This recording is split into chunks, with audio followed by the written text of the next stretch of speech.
Hi guys, welcome back. Scatlink here, and we're off for more of Super Mario Maker, my custom courses. In the last episode, I showed off my personal masterpiece stage that I have made so far in this game. Metroid Zero Mission, Torian Escape. You fight Mother Brain, you do the escape sequence, and then you get on out of there in Crateria. It's amazing. And, well, personally it's amazing for me anyway. But in this episode, I get to show off the last level that I've uploaded so far, Zelda II, Parapa Palace. The first dungeon in Zelda 2, and one of the reasons why I made this, considering it's Zelda 2, is that everybody tries to emulate the top-down Zelda games like Zelda 1 or something in a side-scroller.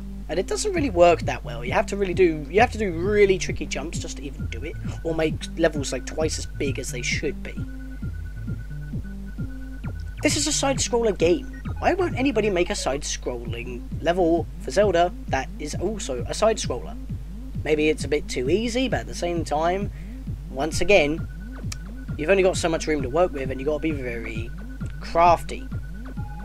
And I couldn't actually do this block for block, because some corridors were just way too long, so I had to actually slim it down a bit, because, like, once again, I maxed out the block cap. That's kind of a thing with these massive stages. I maxed out the block cap on both sub-levels way too easily, but it has to be done, and I had to use really creative thinking just to actually make it look like there's a wall, but there isn't. And I'm not talking about illusions, I'm actually talking about using different items in order to actually make the walls. But I'll show that off once we go in. And by the way, this is the last stage that I have to show up that I have uploaded thus far. Every episode after this will be a stage that I have just uploaded, or I'm going to upload on that same day. So, yes. Because I haven't actually uploaded any stages since I started this little series, and I've got 2 more to upload. That being Bowser's Tower of Doom, which is that one, and Super Mario 64's Bob on Battlefield, and then I can actually start making more new stages, so that's cool. But anyway, for the 6th stage, Parapa Palace, let's play.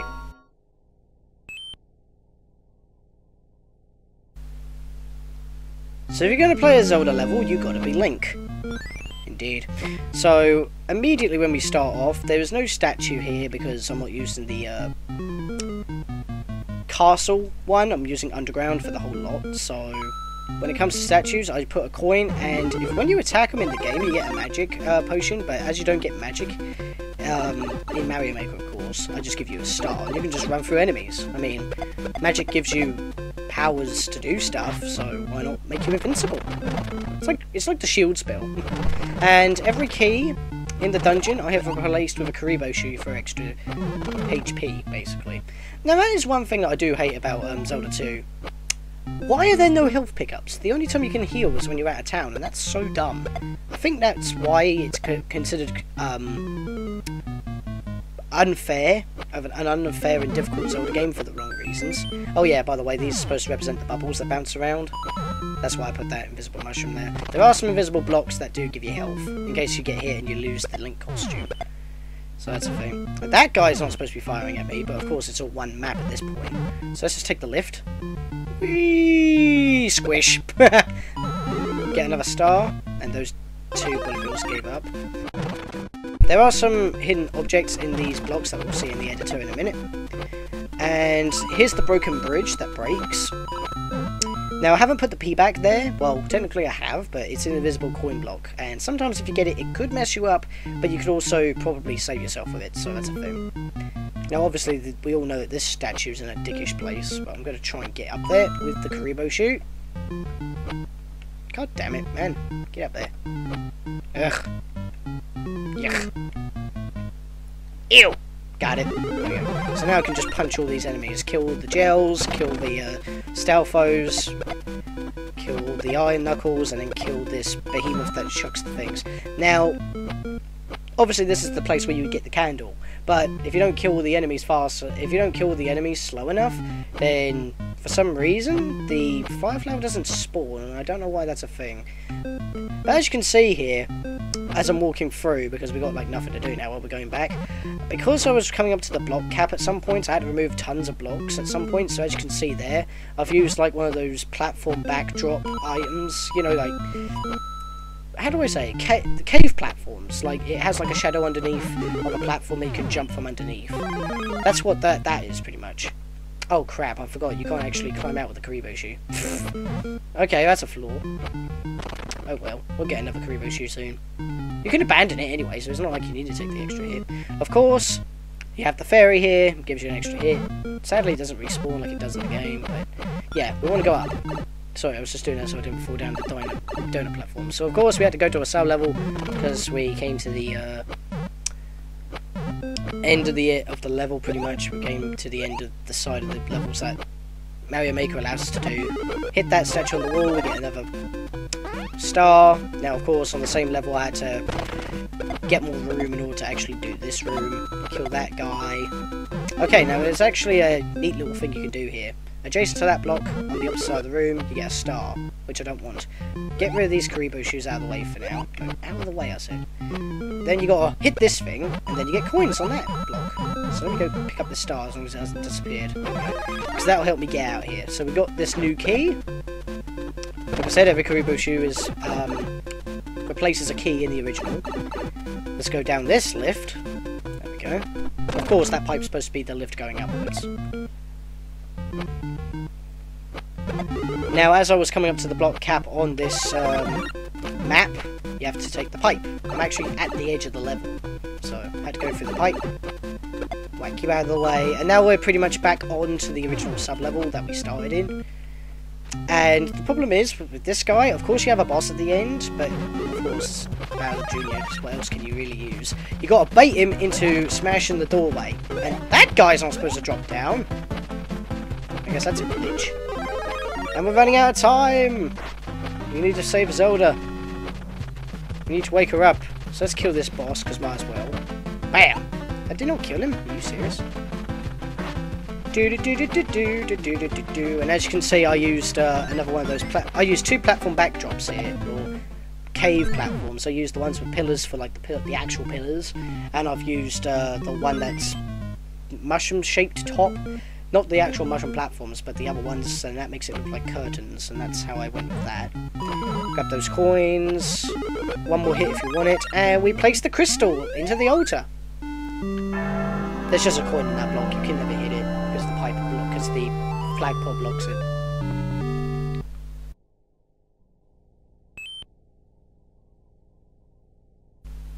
So there we go, now I can show you around normally. Okay, so immediately, I already broke the illusion, but yeah, this is supposed to be the front of the palace, of course. You walk up, you go through, and you go in there. What the platforms I was talking about quite often were, if I grab my stylus, these platforms, I used those ones for the curtains. That one for like, you know, because as I couldn't use these blocks all the time, because that would obviously eat up my block limit really quickly, because as you can see I'm almost maxed out. Let me just draw a couple of blocks here. Oh, I guess yeah, there we go. I was about to say I guess I had more than I could work with, but no, I just maxed out as soon as I said that. So yeah, that's a thing. So going back to that one, so I used that one to like fill in the gaps that I couldn't with these blocks due to the block limit. Use these for these pillars like these, and obviously these ones for the curtains, so I thought I'll mention that right now. So of course you go down the pipe, and it takes you to Zelda 2, because that's how you enter the dungeon. So you come down and you do this. So these guys are supposed to be the guys that hop about, but obviously they don't move, so I just had them hide in the ground. You can smash these blocks, that's obvious, but you're not supposed to be able to smash them at this point in the game in terms of Zelda 2, but whatever, this is Mario, we can take liberties. As I said here, like I said, just filling up the gaps. There is, like I said, there's supposed to be a fire flower down here, but for some reason it didn't spawn this one time when I'm recording. Don't know why that's a thing, so I'm going to have to playtest this level more than I originally did. And like I said, there are invisible coin blocks that either give you just... Excuse me. Invisible... Would you just open it? There we go. 1-ups. God damn. I'm not going to save it like this. I'll put that back later. So yeah, there's stuff that gives you either 1-ups or health, just invisible. Because, you know, you've got to have those kind of checkpoints when you're using costumes. So yeah, go down here. Like I said, there are stuff in these blocks. In that one, there's a coin. So that one's a coin block as well. That one actually gives you health. That one's a coin block. And... Would you stop doing that? Why? There we go. That's another coin block. God damn it. So there is an invisible coin block here, and I believe that gives us a 1-up, because, you know, if you get enough experience, when you've already got all the level ups, you get a level 1-up. But that's supposed to be like a P bag. But if I put it on the bridge, you'll never be able to hit it. So, yeah, that's also pretty hard to hit, because I have jumped there a few times, but I've always passed through it. So, it's either luck or unlucky. And like I said, I've already talked about this. So, let's just get back over here. There.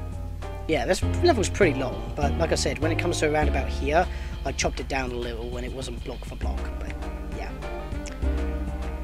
So we go down that way, and then you come through here, it all joins up very well, but now that we're at the edge of the level, because we kind of, like I said, we maxed out the block count, we couldn't really continue anymore. And I can't go up any further, so I had to put the pipe there, which takes us back to the original sub-level. So if I come over up here, this is actually where we are, so normally you can't get on top of the palace anyway, and even if you do, the screen doesn't scroll in the original game, so that's a thing. So when you're down here, you can't really break the illusion, so that's cool. So it looks like we just entered from the other end. You can't see these pillars when you come out the pipe or going in it, so that's cool. You move all the way through here, and well, obviously I'm too high to continue the area, so I had to literally remake it right here and continue on. It's literally right next to each other. This bit is this bit, and actually this bit also looks like the room that we were just in over here as well. So very, very nice illusion. And this little bit here that you can see from here also looks like this bit here, this little gap here. It just works.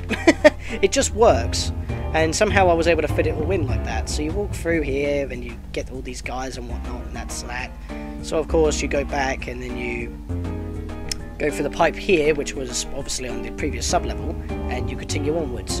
Now, I haven't actually pointed this out yet, but the lines of 3 coins are supposed to represent the doors that you actually require the keys, and that's kind of what I was going for there. So, but when it comes to this one, I made this one pretty much the same thing, but instead of it coins, they're actual blocks, and the reason being is because the screen locks and you can't continue until you beat the boss in Zelda 2.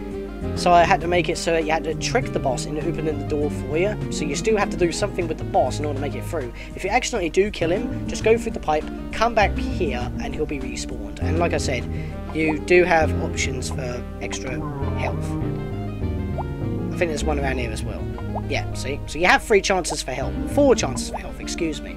So even if you do take damage and you do knock him out, you still got multiple chances. Once you smash through, just in case you still took damage, you don't have to beat him, but you have to smash the door. You can still get another health there, and if you're lucky, you may even find a one up there as well.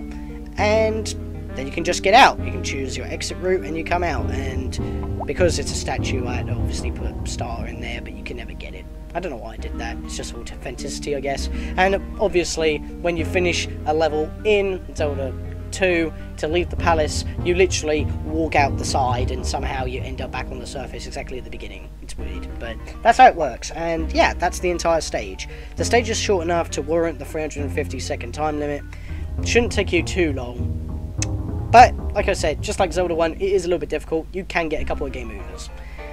But with that, that's the end of that. So every stage uploaded after this will be new. It won't, so I can actually start uploading stages again now, which is kind of cool. So see you guys whenever. And like I said, if you want to be the first to try out my stages, just check my social feeds. You can play them before I even make a video about them. So there you go.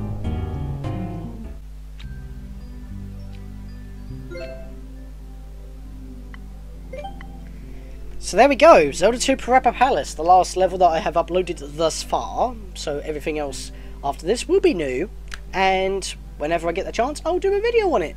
My custom courses showcases, we've only just begun, but I won't be able to make any more than 10 videos until I actually get my stage limit extended. I mean, I think I've got about, like, how many stars have I even got? Well, I would have a look, but for now, I feel like that I've only got enough stars for 1 medal still, so that's a little bit strange. I have looked online, finding out how many stars do you actually need to upload, to raise your number of uploads, because I can only upload 10 stages. I don't know how to upload more. I don't know how many medals you need to raise your cap, so. But until that happens, you can help out by, obviously, commenting, or just starring the course after you played it. So with that, guys, we've got 4 more episodes until we reach the cap, and after that, I need your support. So, with that, please enjoy my levels so far, and for the next 4 that are to come. And I will see you guys next time. Wow, that was a bit of a longer intro than usual, but still, see you guys next time.